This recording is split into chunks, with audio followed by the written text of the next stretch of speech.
Another edition of the On the Mic podcast. And as I told her off air, which is a little embarrassing, this is like a bucket list interview here for me. BKFC 56 goes down this weekend, Salt Lake City, Utah. Once heralded the queen of bare knuckle boxing, she is without a doubt one of the most feared women on the planet. And plenty to talk about. The one and only Bec Rodriguez here on the show for the first time. Bec, thank you so much for joining me. Hey, thank you. Thanks for having me. Thanks for calling me Rodriguez, my new name. Yes. Everyone still calls me Rawlings, so I'm like, finally. Hey, all respect to your current life and your situation. So obviously that's the Thank name you you. took. That's the name I gotta call you by, right? I'm not Yes, that thank dumb. you. Every website should know, like let's make that a public proclamation right now.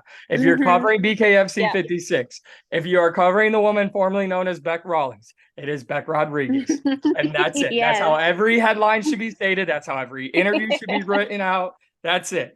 But Thank you. absolutely. Now, you've obviously been on a crazy journey throughout your entire career. First and foremost, what has BKFC and just bare knuckle boxing as a whole done for you as a woman, as a fighter, and just in everything that you do? I think it definitely revamped my career after leaving the UFC and just being on such a skid with the UFC and just not the best kind of fights that I had at the end of my career with the UFC. Signing with bare knuckle and kind of taking the risk, being the first mainstream fighter that had a fight on bare knuckle in the first show. It kind of just blew me out of the water. Like it revamped my career. It kind of gave me, it like refreshed me. I was kind of done with fighting, not done with fighting, but I had a very bitter taste in my mouth from it. So it kind of just revamped everything for me, and it's been crazy because I went from bare knuckle back to MMA and then back to bare knuckle. So I guess my heart is in bare knuckle. So it's been good though. It's been fun, and I think I'm kind of made for bare knuckle. My style fits bare knuckle. So yeah, definitely a sport made for me. Yeah, and you're definitely made for the sport. Where's that marriage? No pun intended. After what we just talked about, but where's that marriage from bare knuckle come from? Is there something you found within yourself in the gym or with your skill set? Is it something you talk like in conversation with coaches where they were like, "Listen, this is the best," or is it maybe just you going in there and going, "Oh, this is what I'm capable of doing, and I love it." Look, I found the sport just happened to check my messages on my Facebook the day that I got released from the UFC, and I was like, "What is this?" And it intrigued me. And then yeah, I went back to my coaches and told them I had a fight offer. And they said it's perfect. I have strong hands. I'm predominantly a boxer in MMA. My hands were probably my best weapon, other than some of my fights, obviously submission. But yeah, I'm naturally a boxer, so it kind of made sense. And I'm used to the small gloves in MMA, so no gloves isn't really much different. It's not like I'm a boxer and I'm used to having big pads on my hands. So it kind of was a no-brainer. And then obviously after my first fight and my first three fights, I was pretty good at it. So it was kind of a no-brainer for us. And it's obviously been very rewarding for you. Now, we will talk about this fight this weekend, but I just want to talk more about you, your career, just all things BKFC, because actually, this is my first BKFC interview covering the events. I've watched the events, I've watched all the Oh, shows, but cool. this is the first BKFC, done plenty of MMA and those other promotions that we don't need to Yeah. talk about. But when it comes to BKFC, right, because yeah, I don't need to tell you, there was an aura and that famous Dana White line of women fighting in MMA. Now you bring them into a beautifully violent sport like BKFC. And you've got the whole outside look for it, right? And then you go in there and you and your opponent bloody each other up, and there's cuts, bruises, marks, everything. Is there something that happens inside the BKFC ring that you absolutely love as a sign of empowering women? Um, I guess I like shocking people. I've always liked the shock factor. So yeah, it is cool that people are like, oh, you're a fighter, or what kind of fighting? And then I tell them my story. Well, I started in the UFC, but now I'm a boxer in bare knuckle boxing, and their whole face goes, "What?" So yeah, it's pretty cool to kind of, shock people and open their eyes up to another sport, of course. And yeah, when then the next question is, "You're too pretty to be a bare knuckle fighter," and then I respond with, "Well, I'm just that good. I don't get hit."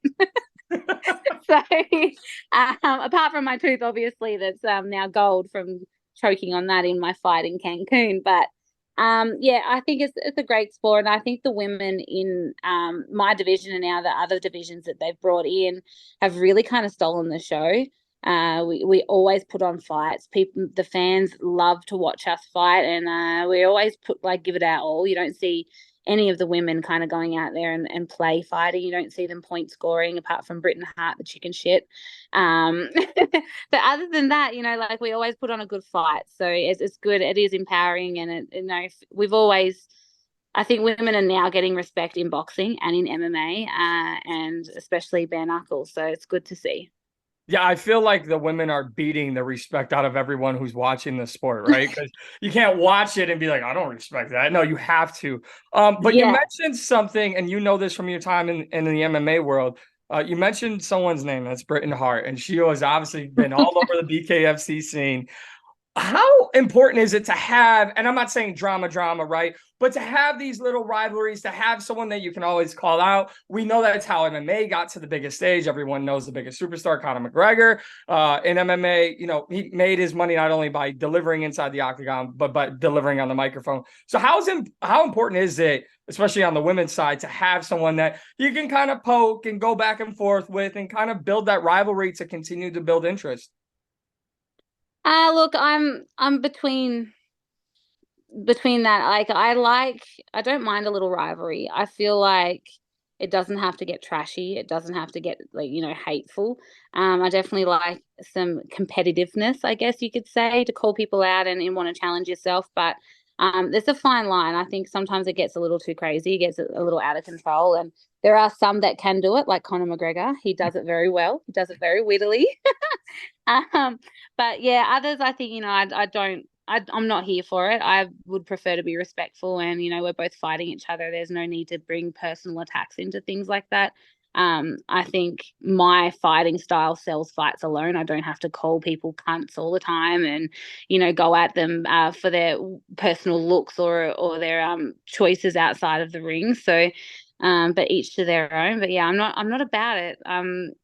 Sometimes I get dragged into feuds because people just love to talk shit about me, but you always see I'm never the one that starts it. I will end it, but I'll never start it. And I just don't think it's necessary. I feel like we sell our fights regardless. I don't think you have to be nasty and trashy. You see, Beck, this is exactly why I've always wanted to interview, because I knew it'd be a great conversation. But you talked about multiple times, you've already mentioned stealing the show. I've had him on the podcast before. I'm not saying nothing bad about him, but I love the fact that they keep putting you on the same cards as Mike Perry, who is basically the face of BKFC. Do you find a little pride, like, yo, you got the guy leading the way in Mike Perry, and I'll lead the way from the women, belts or no belt? Yeah, look, I love Mike Perry. I think I fell in love with him after the last card that I was on. He's just such a character. It's hard not to love him. It's hard not to watch him fight. So yeah, I was pretty happy when they matched me on the same card. I'm like, yeah, now they know what they're doing. They're good at marketing. But yeah, he's been awesome for the sport. Hey, like he's really like I said, I'm made for the sport. I think he is made for the sport too. And yeah, he's hilarious. You can't not love him. He's fucking hilarious. He cracks me up. He reminds me of what my youngest son will be when he's his age. You gotta So have Mike meet your. Has he met your youngest son? yeah. No, the boys have never come to my fights over here in the US. It's a bit hectic. I think watching your mum fight someone live is a little bit confronting. It's so much watching me on TV, but I think being here in person, it might be a little bit too much. So plus the flights from Australia to America are insane. So Yeah, yes. I'm not making the big bucks yet. So Well, that's gonna have to wait. we got to make that happen. And just on that fact of being a mother as well, we've talked about empowering women. We've talked about, just your career and what you've done in bare knuckle and MMA. As a mother, like, is there more sense of I gotta go get the job done? Because you're not just fighting for yourself. You're not just fighting to be a symbol to women all over the world. You've got a family, and you got to keep that family going, and you got to support that family. Look, I think in the first start of my career, it was definitely I had to fight. Like you'll see, I took all the hardest fights within the UFC, because I didn't have the luxury of turning any down. I was paycheck to paycheck when I was with them, so I definitely had that sense. I have to feed my family. This is the only way that I can. So I had to fight back to back and not turn down fights. So but I think now I'm in a better place. I don't have to fight. I want to fight, and I think that's a much better place to be mentally. And I love competing. I hate losing. I'm a highly competitive person. So you don't need to motivate me to go out there and win. I've always got self motivation. No one's ever has to motivate me. And I guess there is an aspect of trying to do well for my kids, but yeah, I fight because I love to fight, and I love winning. And I guess an added bonus is making my kids proud, I guess. Yeah, I would definitely say so. Now let's talk about what just you mentioned. Obviously, you don't have to turn down, or you don't have to fight every time. You do have the luxury now of being able to turn down fights. We've talked about what the switch to bare knuckle has done for you, but BKFC in particular, like you said, you went from bare knuckle, went back to MMA. Now you're back with bare knuckle. What has BKFC meant to you and your career? And furthermore, just what would you say about BKFC and the growth that they have gone through just seemingly year by year? Yeah, it's been really good to see it grow, and kind of there's doing some big signings lately, and it's really cool to see, and it's cool to be one of the first a part of it, that took the risk and the leap into the sport. So yeah, it's been pretty cool to sit back and watch it grow as big as it is now. And it'll go down on Fight TV this weekend in Salt Lake City, Utah. Let's talk about the actual fight. A rematch with the champion, Christine Ferea. Obviously, no one liked the way, except probably her, the way that the fight ended. Can you, as someone who's been in combat sports her whole life, can you talk to me just how frustrating it is? It's bare knuckle boxing. It's a different commission, state to state. Just what those immediate post-fight moments and feelings were for you, because it's like you're not hurt. It's a cut. We're gonna get cut in bare knuckle boxing. Yeah, look, it sucked. It was disappointing. I feel like it was disappointing for myself, for Christine to win like that. If I was, to win like that, I wouldn't feel like I won. And obviously the fans were really disappointed too for it to be cut short. And yeah, it's not a nice way to lose a fight. I think losing a split decision by the judges, the opinions of three idiots, is actually more frustrating for me anyway. But yeah, it was annoying, but I could see it from the doctor's point of view. He has a job to protect me. I feel like I wasn't bleeding. My corner did their job, stopped the cut from bleeding. And he still called the fight. So it was annoying, and I'm just hoping nothing like that happens again, and I'm able to fight. I signed a contract to show up and fight, and just let me fight, basically. I'm a big girl. I know what I'm getting myself into. You don't have to protect me. Yeah, I feel like that should be known for all BKFC fighters, right? But in all seriousness, and by the way, you mentioned split decision and judging, spoken like a true boxer, if I may, because I know it happens in MMA, but it happens way more in boxing than it does in MMA. Yeah. In all seriousness, though, does that make you consider where you're fighting? Especially with a bare knuckle commission, right? Because state by state, all athletic commissions are different here in the United States, and some aren't as knowledgeable or up to date with the matters of BKFC. So, does location ever matter to you? Look, I'm hard out getting booked on bare knuckle, so I'm not going to be picky. If they offer me a fight, I'm going to take it. I'd rather fight far more often than they've booked me. So, I don't really get a choice in saying that because, I just want to fight and I'd like to fight more often. So, but I've never really thought. I don't really know what commissions are good and what aren't. I just know from experience in other states with MMA, which I think the MMA commissions are much different to the boxing commissions, depending who's sanctioning the events. But yeah, I haven't really thought much into it. I don't really get a choice because I like to fight and I want to fight more often, so I'm not going to turn it down. You took my next question right out of my mouth. After this fight, we're going to be at the end of 2023. What are the plans for 2024? I would assume it's to stay with BKFC and you want to be way more active. Yeah. I just want to fight. I don't like, ideally I'd like to fight 3 to 4 times a year. I don't like sitting on the sidelines. I feel like you lose your momentum, you lose your height. Even after the loss to the cut, and it kind of fizzled out. So I think it's important to back fights as long as you're healthy and able to. And it's good for my mind and good for my career, I think, to stay active. So yeah, I'd like to be as active as I can next year, if everything works out. Well, I know the entire combat sports world would like to have you more active as well. I won't take up too much more of your time. I do appreciate you giving me your time. But at BKFC 56, when you rematch Christine, there's a lot of people who said the fight was absolutely going your way. It would be dumb of me to ask you, like some podcasts would, do you think you were winning? Obviously, you think you were winning. But when you go back in there, are there any specific changes? Is there anything, or do you just want to stick to what you were doing in the previous fight and just continue to go out there and take the belt from her? Look, I'm not going to blow smoke up my own ass, but I definitely think that I was winning round 2. Round 1 could have went either way. She did some good stuff and so did I. So, but round 2, I definitely poured it on her and was getting the better of the exchanges. So, yeah, I'm just going to go out there and stick to that. That worked in round 2. So, why change anything? I've just definitely been honing in on my craft, just sharpening up. My coach, Fred Capes, has really put in a lot of time and effort into, sharpening up and getting me, I guess, more technical in boxing.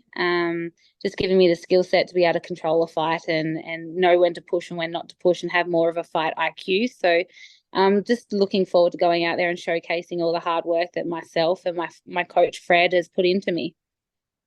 What would getting that belt mean to you? It would mean a lot, but there's a lot of people talking shit online. There's a lot of people that don't remember me as the champ first, and just think that I'm some chump that Christine's going to run through. So yeah, it'll be nice to prove a lot of people wrong, and it'd be nice to take the belt back to Australia and kind of show my kids, what hard work can do. And then obviously we talked about activity. Once you get the belt, you go from hunting Yeah. to the hunted.